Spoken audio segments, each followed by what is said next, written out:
영광이 됐고 또 우리에게도 도전과 은혜가 되신 줄로 믿습니다. 설교 시작하면서 우리 사진을 좀 하나 보고 가겠습니다.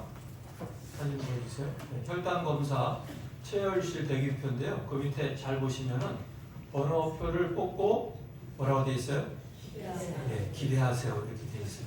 원래 아마 대기하세요 이렇게 써야 되는데 아마 누군가 실수를 한 것 같습니다. 근데 기대하세요 그러니까 좀 마음이 놓이지 않나요? 이 체열실 여러 번 가보셨습니까? 이 피 뽑는데 사실 주사기가 들어가는데 따끔하지만 이게 사람들이 굉장히 좀 이렇게 좀 긴장하는 그런 자리잖아요. 근데 기대하라고 하니까 긴장감이 풀어지면서 뭔가 좀 이렇게 기다리는 시간이 좀 더 지루하지 않고 잘 지낼 것 같은 그런 생각이 들고 또 인끝 웃게 하는 것 같습니다. 여러분 기대라고 하는 말은 참 좋은 말이죠. 우리를 설레게 하고 또 들뜨게 하고 뭔가 좋은 일이 생길 것 같습니다. 꿈을 가지게 하고 또 힘을 내게 하는 것이죠. 근데 이 기대가 참 좋은 것이지만 이 기대가 무너지면 참 힘듭니다. 기대가 무너지면 절망하고 실망하게 되는 것이죠. 여러분 이제 4월이 됐습니다. 여러분 4월 하면 이제 봄이 완연해지고 여기저기 싹이 나고 또 꽃이 피는 그러한 계절입니다. 우리는 4월을 맞으면서 기대하죠. 뭔가 새로워지고 내 인생에도 꽃이 피지 않을까 하는 그러한 기대감을 가지는 것이 또한 4월이기도 한 것이죠. 여러분 어제 보니까 우리 어느 권사님이 또 우리 교회 꽃밭에다가 와서 꽃을 쫙 심어 놓으셨어요. 그래서 이 4월 이 꽃이 피는 계절, 또 꽃이 피면 이 화단에만 꽃이 피는 것이 아니고 내 삶에도 내 인생에도 꽃이 필 것 같은 그러한 이 시절이 또 4월이기도 합니다. 여러분 그런데 현실에서는 이 4월이 그렇게 좋은 일만은 있지 않은 것 같습니다. 일찍이 영국 시인 T.S. 엘리엇은 황무지라는 그의 시에서 만물이 소생하는 4월을 뭐라고 표현했냐면 잔인한 달이다 이렇게 표현을 했습니다. 당시 세계 1차 대전이 끝난 황폐한 현실 그리고 회복 불가능해 보이는 서구 문명의 그 비극성을 노래하면서 그런 4월은 가장 잔인한 달이다 이렇게 노래했습니다. 그런데 우리나라 대한민국의 역사도 보면 이 4월에 참 여러 가지 힘든 일들이 많이 일어났더라고요. 77년 전에 4월에는 제주 4.3 사건이 있었고 그 일로 제주 인구의 약 10%가량인 한 2만 5천 명 정도의 사람이 희생이 되었습니다. 또 65년 전 4월에는 3.15 부정선거로 촉발된 역사적인 4.19 혁명이 있었고 그 혁명 때문에 한 200명의 사망자가 발생을 했습니다. 또 11년 전 2014년 4월 16일에는 우리가 알고 있는 우리 세월호가 전복이 되면서 탑승자 476명 가운데 304명이 목숨을 잃는 엄청난 안타까운 일이 이 4월 달에 일어났습니다. 그리고 올해도 경북, 경남에 이 엄청난 산불이 일어나서 축구장 63,245개, 여의도 156개의 면적을 잿더미로 만드는 엄청난 재난이 이 땅 가운데 찾아오게 되었습니다. 역대 최악의 산불이 남긴 상황으로 수만 명의 이재민이 신음하고 있는 이 4월이 된 것입니다. 정말 이 잔인한 4월이었고 또 참 힘든 4월을 보내고 있습니다. 오늘 본문의 구약 하나님 백성들도 절망 가운데 있었습니다. 오늘 본문을 보면 그들이 절망 가운데 있었다고 하는 것을 어떻게 표현하고 있냐면 골짜기의 뼈들로 그들의 절망을 표현하고 있습니다. 다쳐서 쓰러진 사람이 아닙니다. 한쪽 팔을 못 쓰는 사람이 아닙니다. 일하다 힘들어서 지쳐서 누워버린 사람도 아닙니다. 사람이 죽었고 죽었는데 살은 다 썩어서 없어지고 뼈만 남은 모습으로 표현해 주고 있습니다. 앙상하게 뼈만 남은 모습, 그것이 그 당시 이스라엘 백성들의 절망스러운 모습이라고 오늘 본문이 우리에게 말씀합니다. 이 절망의 상태를 본문은 특별히 이 뼈라고 하는 단어로 말하고 있는데 이 뼈라고 하는 단어가 오늘 본문에 보면 계속해서 절절마다 나옵니다. 절마다 뼈가 계속해서 나옵니다. 1절, 2절, 3절, 4절, 5절, 7절, 8절에 뼈란 단어가 나오는데 4절에는 2번, 7절에는 3번이나 이 뼈라는 단어를 계속해서 반복을 하면서 그들이 완전히 실망과 절망 가운데 있다는 것을 표현해 주고 있는 것입니다. 거기다가 그 뼈는 아주 말랐습니다. 우리 본문 2절 말씀에 보면 이렇게 되어 있죠. 우리 아까 읽었지만 다시 한번 읽어볼까요? 시작. 나를 그 뼈 사방으로 지나가게 하시기로 본즉 그 골짜기 지면에 뼈가 심이 많고 아주 말랐다 이렇게 합니다. 뼈가 많기도 많지만 그 뼈가 완전히 다 말랐다. 그만큼 그들의 상태가 아주 절망적이라는 것을 얘기해주고 있습니다. 그래서 이들에게는 어떤 소망 하나도 없었다는 얘기를 하고 있는데요. 우리 3절에 보면 이렇게 또 말씀합니다. 우리 3절 말씀도 같이 읽습니다. 시작. 그가 내게 이르시되 인자야 이 뼈들이 능히 살 수 있겠느냐 하시기로 내가 대답하되 주 여호와여 주께서 아시나이다. 하나님이 선지자에게 묻습니다. 이 뼈가 살아날 수 있겠니? 선지자가 볼 때 어떻습니까? 살아날 가망이 있나요? 없죠. 완전히 다 말랐으니. 그러니까 없다고 하기는 뭐하니까 주님이 아십니다. 이렇게 확신 없는 대답을 하고 있습니다. 가망이 없다는 것입니다. 소망이 없다는 것이죠. 절망, 완전한 절망에서 그들에게는 아무런 소망도 아무런 가능성도 없다는 것을 얘기해주고 있는 것입니다. 이들이 이렇게 절망한 이유가 어디에 있을까요? 왜 이들은 이렇게 마른 뼈처럼 절망했을까요? 물론 1차적으로는 그들이 나라를 강대국 바빌론에 빼앗겼기 때문입니다. 또 그 당시 그들의 엘리트들이 다 바빌론의 포로로 끌려가서 좀 나라를 다시 일으킬 수 있는 이 똑똑한 사람들, 엘리트들, 배운 사람들이 없다고 하는 것도 그들의 절망의 이유였습니다. 또 그리고 하나님이 계신다고 믿었던 예루살렘 성전이 멸망돼서 폐허가 됐다는 것도 또 그들에게도 절망의 이유이기도 했습니다. 그런데 무엇보다 그들이 절망하는 것은 기대가 무너졌기 때문입니다. 그들의 마음에 기대가 있었는데 그 기대가 다 무너져서 그들은 완전히 절망했습니다. 우리가 알고 있는 것처럼 구약 이스라엘은 선민의식이 있는 사람들이었죠. 하나님께서 다른 민족 다 놔두고 자기 민족을 하나님이 선택하시고 사랑하셔서 자기 민족을 끔찍이 사랑하신다. 이런 그 믿음이 그들 가운데 있었습니다. 하나님께서 자신을 보호하시고 자신들을 끝까지 책임지신다는 믿음과 기대가 있었던 것입니다. 나라가 망했을 때 그들은 어떤 기대를 했냐면 하나님이 조금 있다가 다시 우리나라를 회복시켜 주겠지, 이런 기대가 있었습니다. 또 하나님께 예배드렸던 예루살렘 성전은 보호될 것이라고 믿고 기대했습니다. 그런데 그 하나님이 계신다고 믿었던 예루살렘 성전도 다 무너지고 폐허가 되고 말았던 것입니다. 그들은 하나님에 대한 기대가 있었어요. 하나님이 우리 민족을 사랑하니 하나님이 계시는 예루살렘 성전, 그것은 끝까지 무너지지 않겠지라는 그런 기대가 있었는데 그 기대가 다 무너진 것이죠. 그래서 그들은 신앙적 혼란을 겪었습니다. 오랫동안 자신들을 사랑하셨고 애굽에서 나오게 하시고 또 광야 가운데 보호하시고 인도하셔서 가나안 땅으로 인도해 주신 그 하나님께서 어떻게 우리들에게 이렇게 할 수 있는가 하는 그러한 기대가 어긋남 때문에 그들은 혼란 가운데 있었고, 그래서 어떤 사람들은 하나님을 향해 절규하고 하나님이 죽으신 게 아닌가 이렇게 의심까지 하는 사람들이 그 가운데 있었던 것입니다.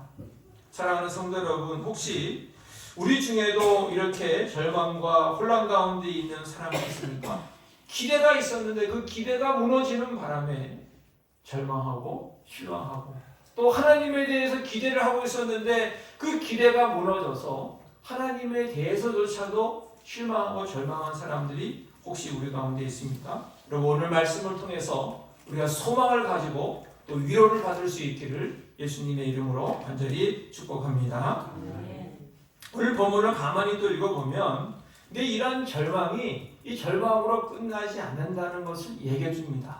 뼈도 완전히 마른 그 뼈들이 다시 살아난다는 것을 우리에게 말씀해 주고 있습니다. 우리 마지막 10절 말씀 우리 뜻을 보시면서 우리 같이 함께 읽겠습니다. 시작. 이에 내가 그 명령대로 대언하였더니 생기가 그들에게 들어가매 그들이 곧 살아나서 일어나 서는데 극히 큰 군대 이렇게 말씀합니다.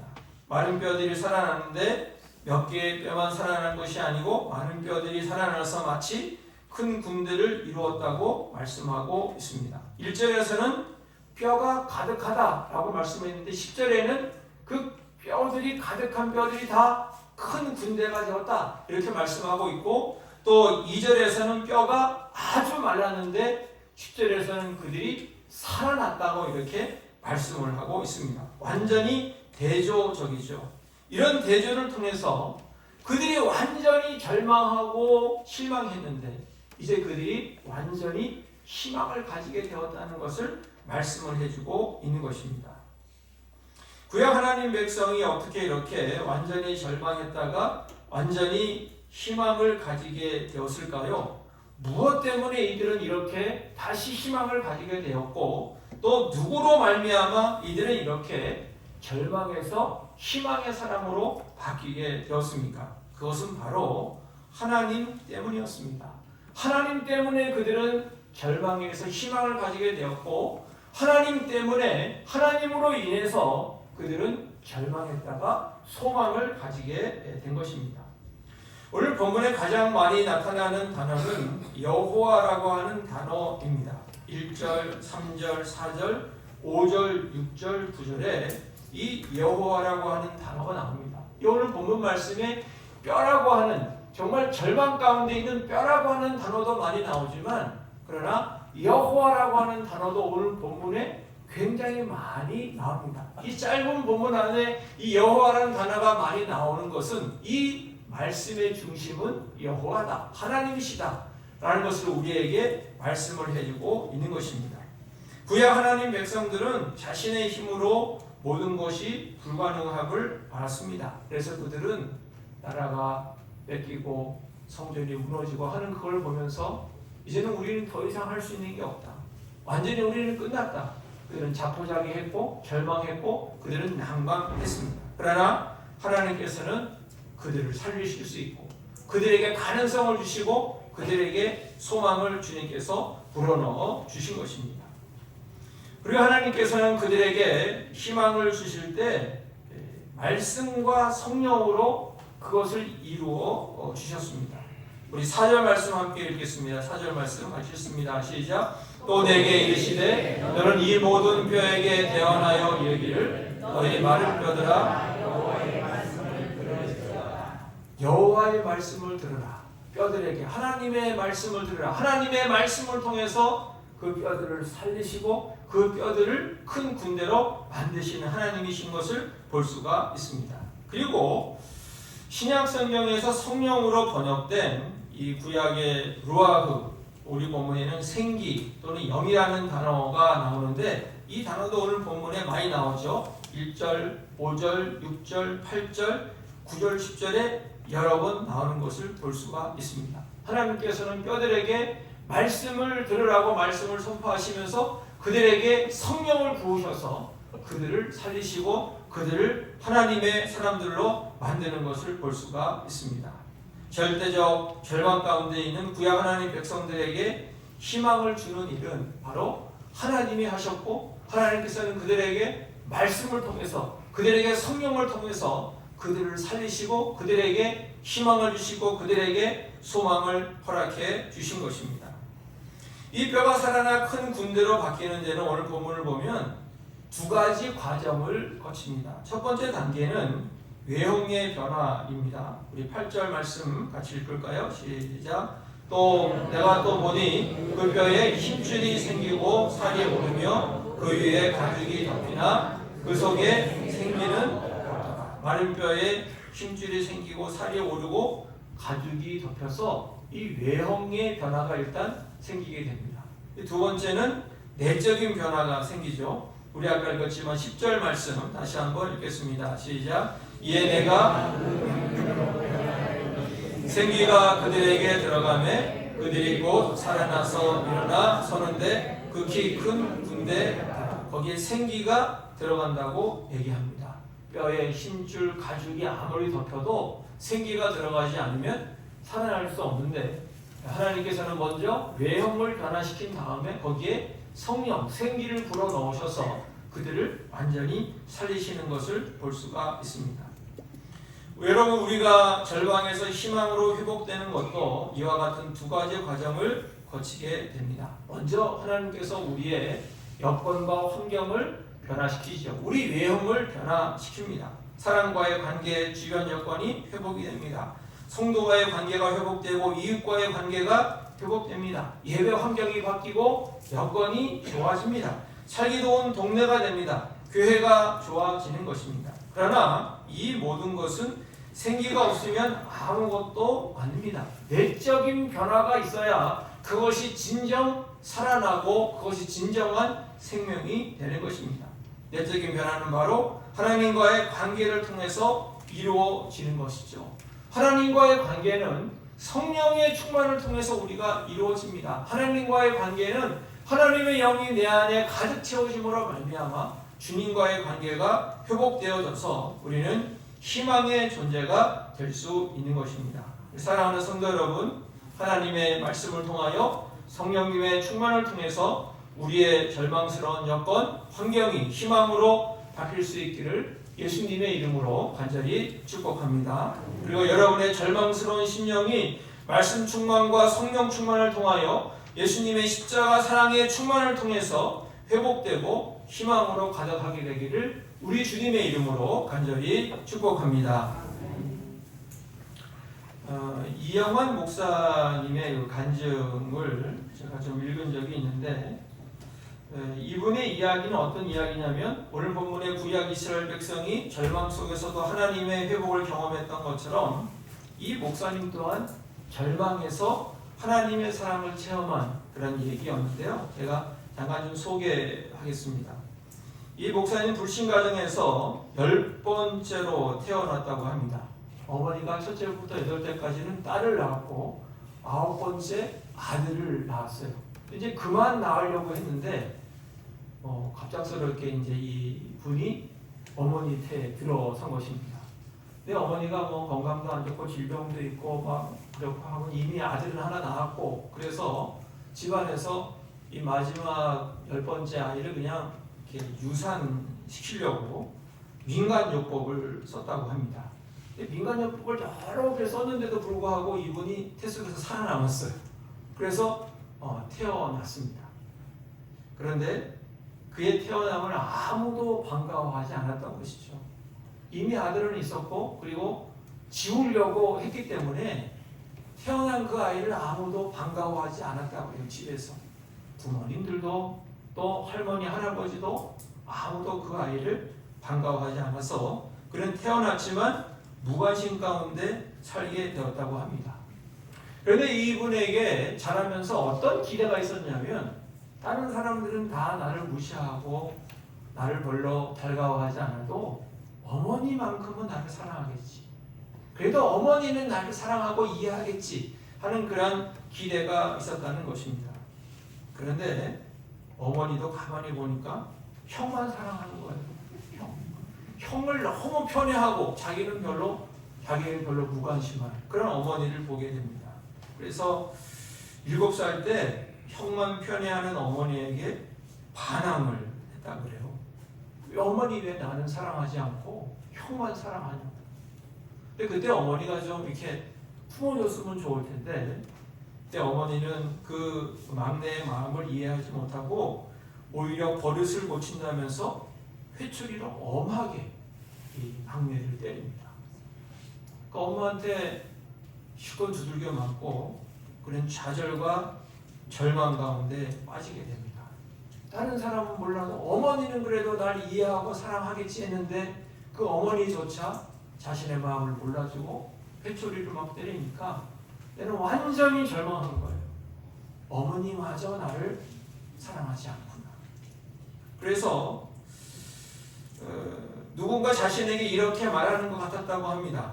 너는 사랑받을 만한 조건을 갖고 있지 않아. 아무도 너를 사랑하지 않을 거야. 넌 별 볼 일 없는 녀석이야. 넌 아무것도 할 수 없어.